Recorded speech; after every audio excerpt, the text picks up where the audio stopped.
So, hi, Peter, how are you? I'm doing well. How are you?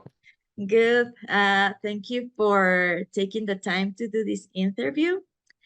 And the first thing I would like you to do is to introduce yourself, and maybe you can tell us how did you get to come to the institute last year? So my name is Peter Palombi. I graduated from UC Berkeley in December, and I was majoring in conservation ecology with a minor in forestry and ecosystem management. And I always wanted to study abroad since I started at Berkeley. And one of my friends, Josie, and we really wanted to study abroad together. And so we were looking through programs and decided to just so there were like two programs that we were interested in. There was one in Australia and then one in Costa Rica. And we both decided together that the one in Costa Rica seemed cooler. And we really liked the idea of it being like a more intense, like research-based program. And so we both applied for we applied in, I want to say, the spring of 2022 to go in the spring of 2023. Um, and yeah, we got in, and it's almost exactly a year, actually. I think tomorrow will be 1 year since I left for Costa Rica, which is Oh, pretty wow. cool. Yeah, and so we were both there from March 27th to, let's say, June 24th is when we came back. We did a little bit of traveling afterwards, but yeah, Mm. And this was your first time in Costa Rica? it was. Yeah, it was not only my first time in Costa Rica, but my first time leaving the country. Oh, wow. So I was a little scared, but uh, I couldn't have asked for a better time. Yeah, I had a blast, and I everything went super smoothly. I think mostly in part due to like how awesome all the staff are in the program and at the institute. Like everyone made us, it was just really comfortable. We could focus on our work a lot, which was really nice. Mm. And maybe can you tell us how's the process when you have to choose your topic for your research on EAP? Um, so I think for some students, it would probably be different than like how it happened for me. Basically, what happened was I was talking to some students that had done like an orientation walk with Amelia Triana, who's one of the instructors for EAP, and they described these like little larvae that they had seen in the forest, or that Emmy had pointed out to them.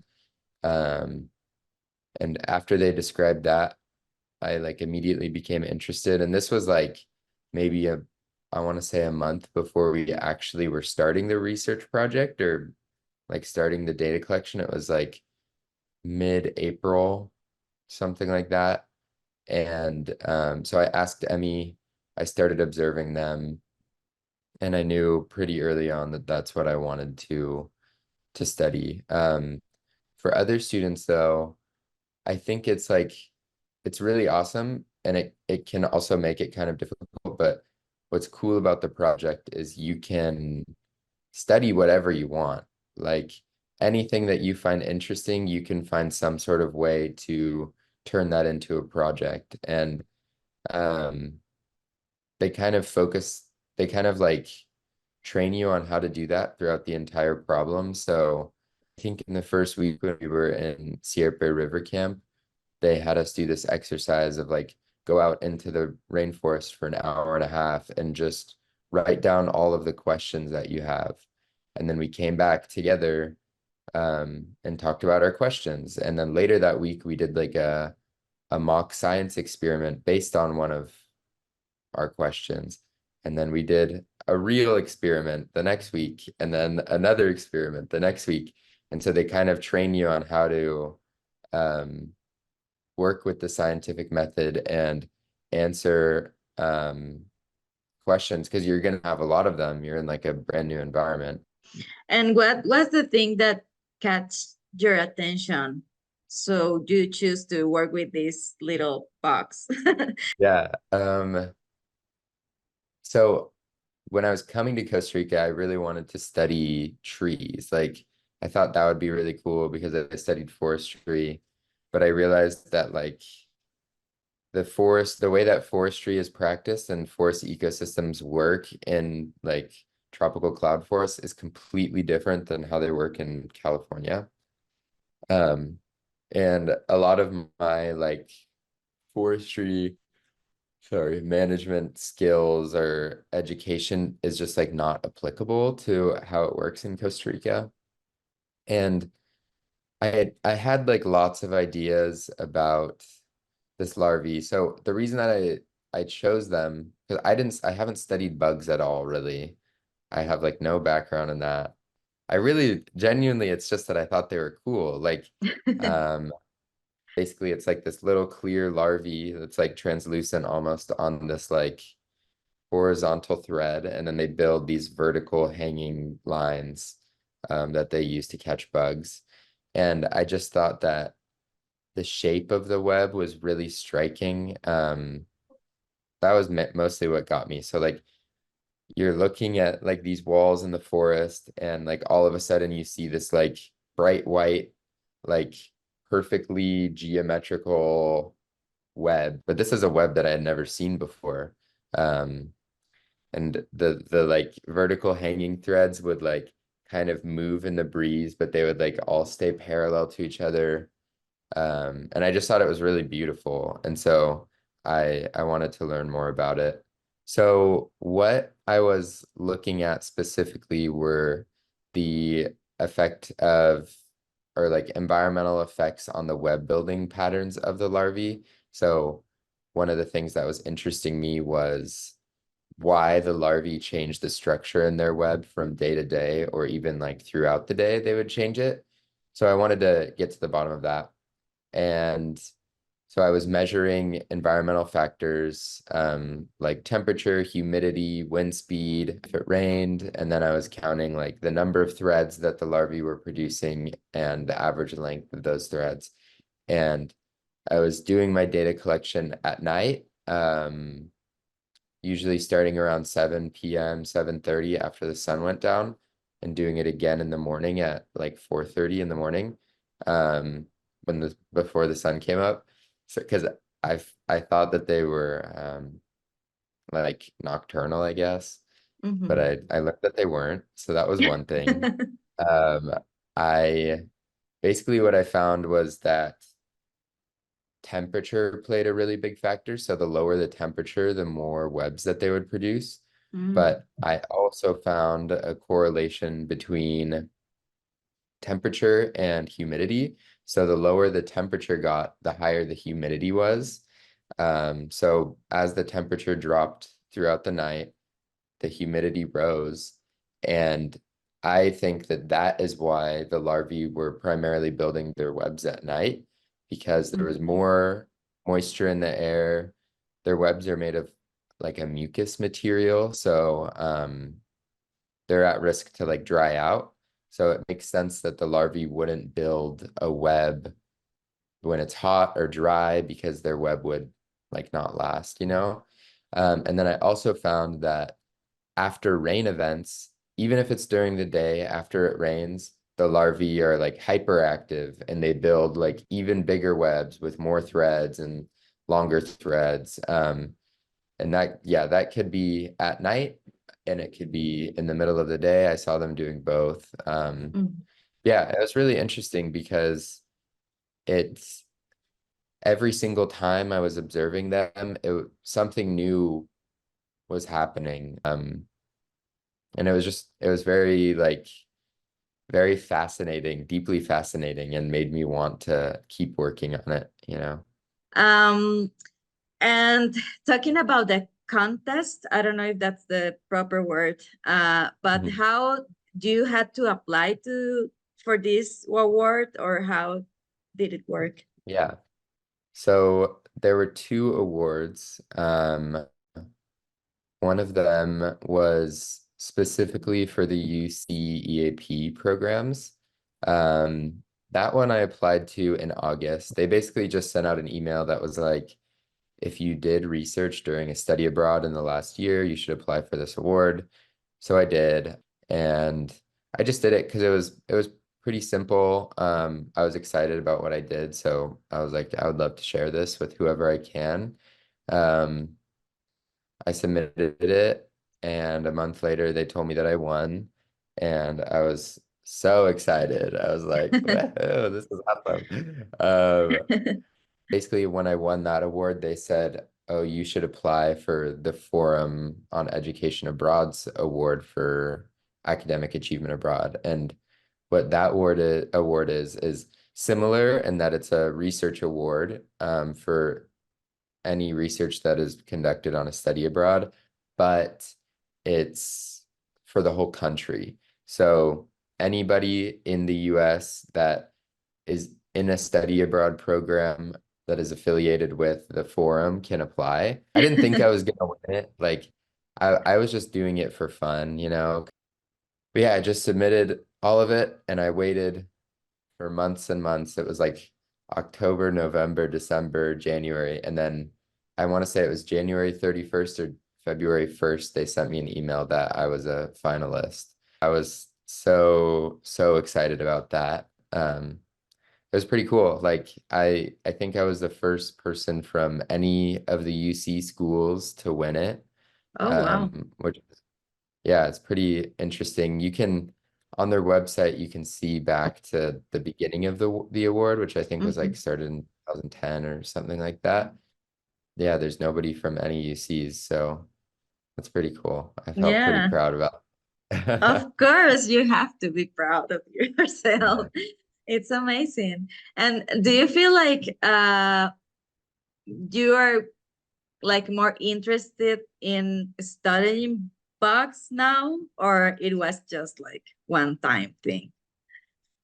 No, I mean, I think that I'm definitely like interested in studying bugs. I've been thinking about going to grad school and doing some sort of entomology program or evolutionary biology.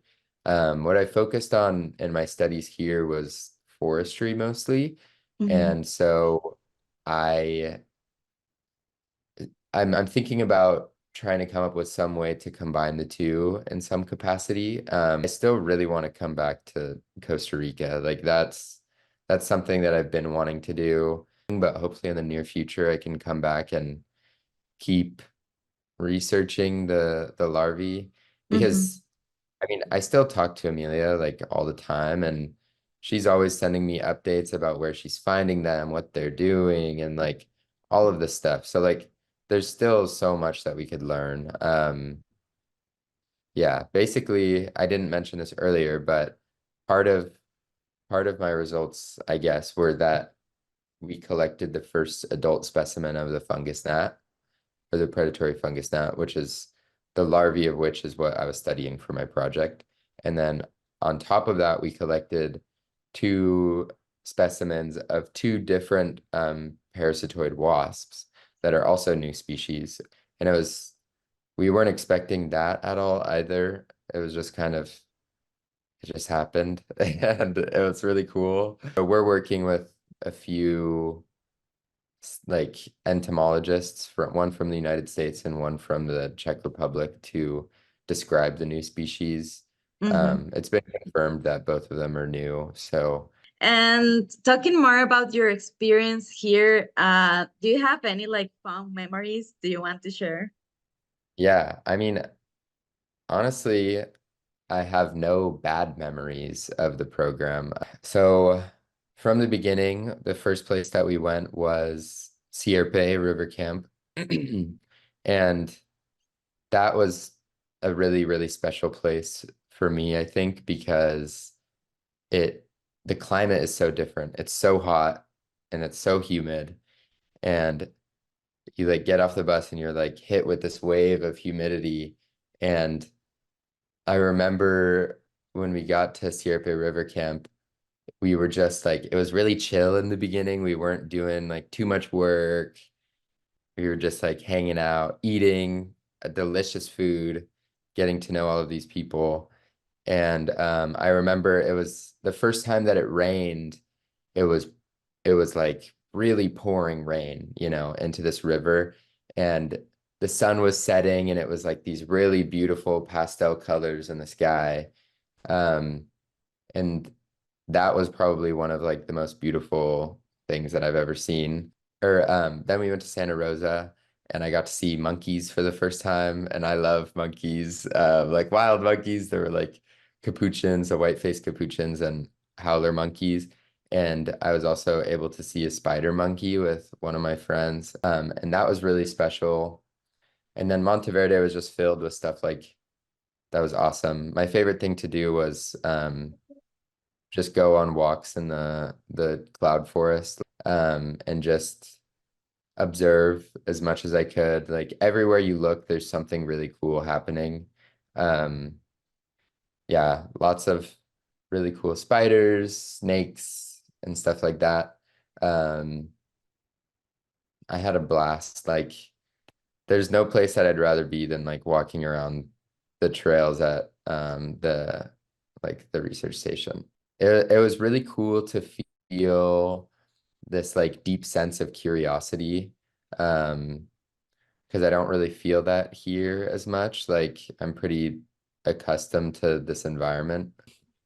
And then other than that, I think all of the people were just really awesome. Like some of the friends that I made in the program, I think I'll be friends with for the rest of my life. I still keep in touch with a lot of them, and they're really special. The homestay was really fun. That was probably like one of my favorite parts. I don't speak Spanish very well, like at all. I didn't speak it coming into the trip. Um, but regardless, I was able to still like connect with my host family. Like by the end of the program, I felt so much smarter. Also, it's all field-based, so everything that I learned there has stuck with me and like I can still recall it. I know all of the plant families that I learned and insect orders and all sorts of stuff. I think the thing that I learned during this program was that like I'm really capable of whatever I set my mind to. Like it was it was a lot of work, but I sat down and I did it. And you know, I got it done. I did a good job, I think, and like I'm proud of what I did. Um, I think that people should really do it because I would consider it for me one of like a big life-changing experience. Like I learned a lot during the study abroad, not only in like an educational sense, but about myself and the way that I interact with other people and my like flexibility and things like that. It feels like I like grew a lot as a person, which is cool. I would hope that people that were interested would try to find a way to reach out to students that have gone. Like I'm more than willing to talk to people about the study abroad. Um, yeah, Mhm. that's it, I think. Perfect. Yeah, okay. I think that's it, Peter. I'm really grateful you took the time to talk to me and to I don't know. I always love to hear the experiences of the students while they're here. And of course, the award is something huge. And especially now that you said you're the first in the UC system that won it. So congratulations again. But I mean, I always love to hear, especially the personal learnings the students have while they're uh, visiting us here in Monteverde. So thank you very Yeah. much.